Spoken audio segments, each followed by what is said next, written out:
Sir চলেন প্রথমে যে এই দোকানটা পাইছে এই দোকানটাই শুরু করতে। আচ্ছা চলো ওটা দে, সাদাটা দে। কিসের চাঁদা? স্যার কি কয় কিসের চান্দা বলে?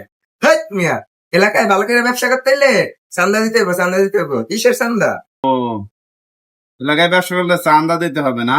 অবশ্যই। তো দুজনের মধ্যে গুরুকে আর শিষ্যকে, ওই বেটা, তোর গুরু শিষ্য চেনার দরকার আছে? তোর কাছ থেকে চাঁদা চাইতে তুই চাঁদা দে। তোদের মতো চাঁদাবাজ ঠিক করতে আমি দোকানে রাখছি। এই চাঁদা দিবি না?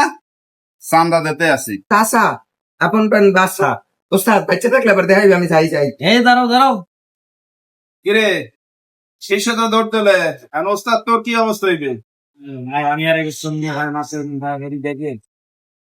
শালারা মনে হয় নতুন চাঁদাবাজি করতে নামছে, প্রফেশনাল না। খেলনা পিস্তল, পোলার একটা খেলনা পিস্তল রাখছে, তখন এইটা দেখে এটা উঠতেছে। যাও, ছেলের খেলনা পিস্তলটা আজকে যে বিপদ থেকে বাঁচাইনি।